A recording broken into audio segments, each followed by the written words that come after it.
Talk about the tactical shape at the start of the game.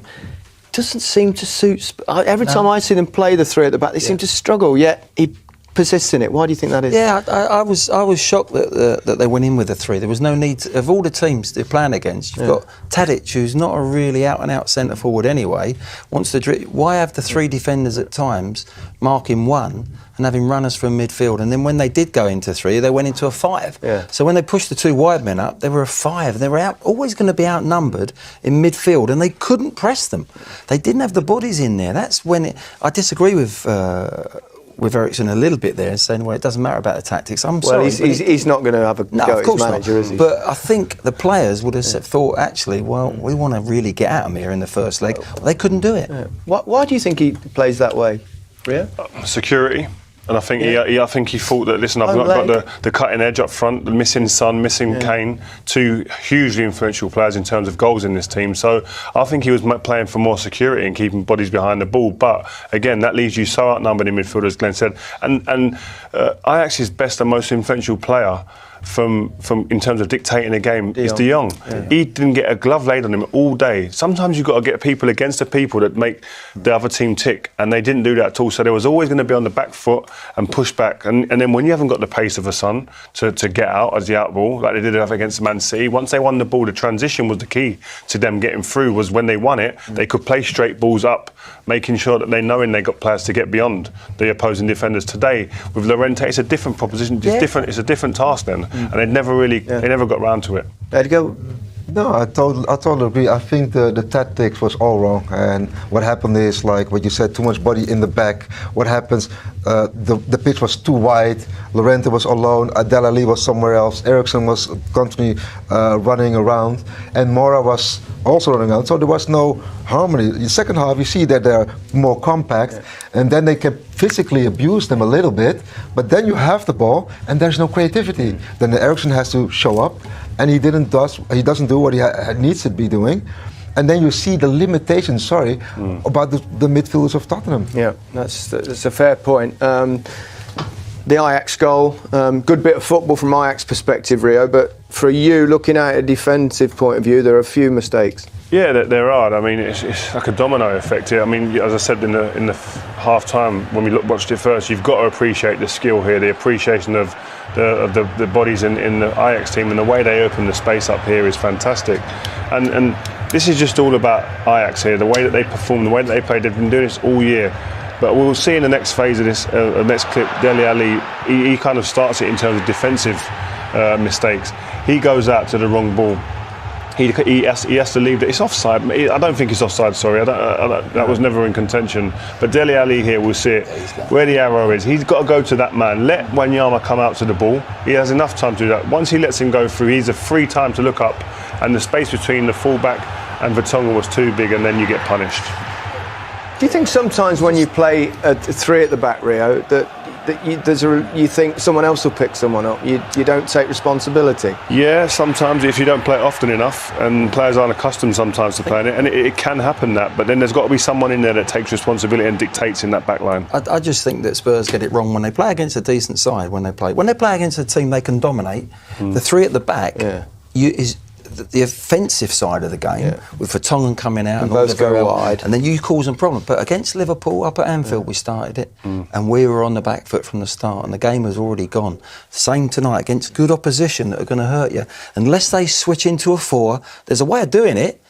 But you have to then switch into a 3 when you get the ball. Defensively, we still haven't sorted it out, and I just hope over in Amsterdam they play with the back 4. It could have been worse for Tottenham. Neres went very close to making it 2-0, didn't he, Edgar? Yeah, absolutely. And this is poor. Come on, this is poor defending. Yeah. You know, that's not on this level.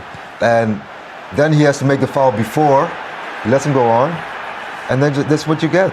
And I mean, and this is very poor finishing from Ajax. Because Tadic had to shoot in front of the goal immediately. And also they're quite lucky with this one.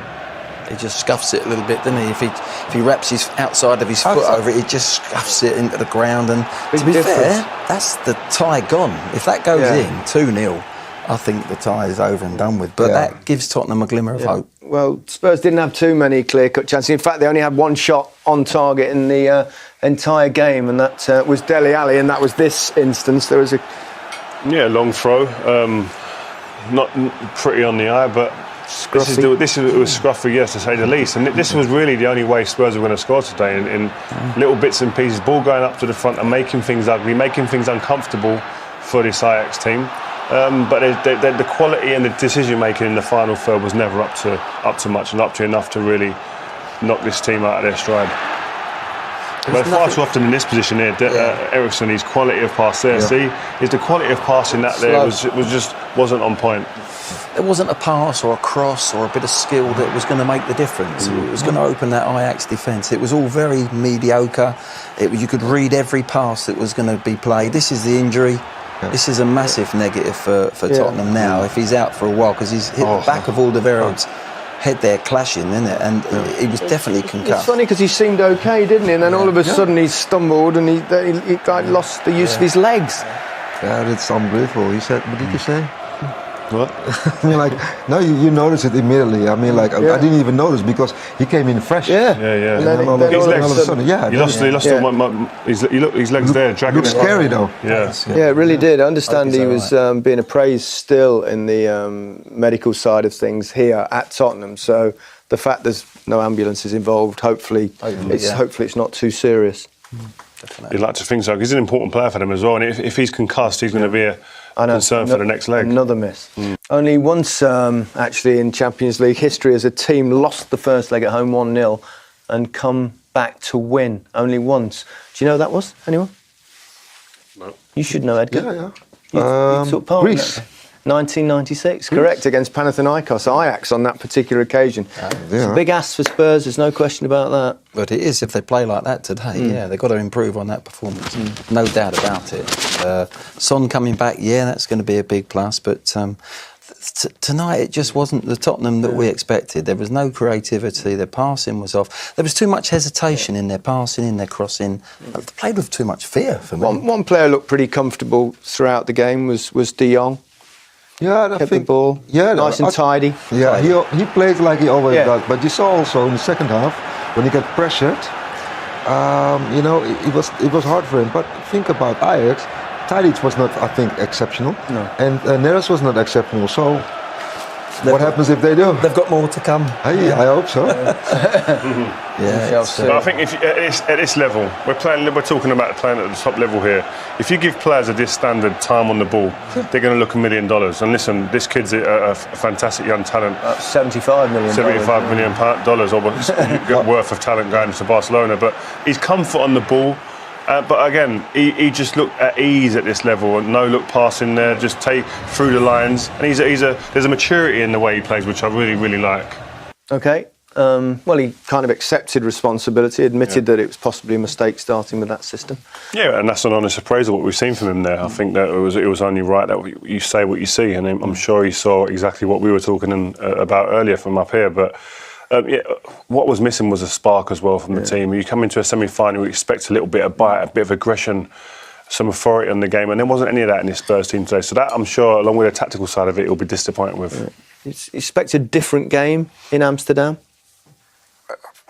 No. No, the thing is, when I see them play now, and when Sissoko came up, there was a little spark coming on and whatever. Second half, there was a little bit spark, but I don't know. I mean, like, tactically, they solve it a bit, but creatively, I don't know if they will have the power to do that.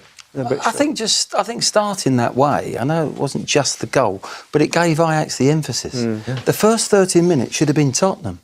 Pressing and playing and nearly scoring and creating, really going for it. But it actually gave them the emphasis to go and attack them. And there is a positivity though, Glenn, coming into the next game. Son's back. Son has been a huge part of their season in terms of goals. So he's a big positive to come back, and they've got to use that. It's not over yet, that's for sure. Tomorrow night, we're back in Barcelona, and that could be very special indeed. The game should be pretty tasty, shouldn't it? I can't wait to go sleep, wake up and get out on that flight out there. I mean, great stadium, the history in the stadium, and two great teams, two confident teams with Messi on one side, and you've got some great players on the Liverpool team as well. We'll have plenty of chance to talk about that tomorrow night. What do you feel? How do you feel that game will go, Edgar? It's hard, tough one to call, isn't it? Two different styles. I mean, like Messi is different level. He can decide whenever he wants, and that's a problem. But you have to give it to Liverpool too.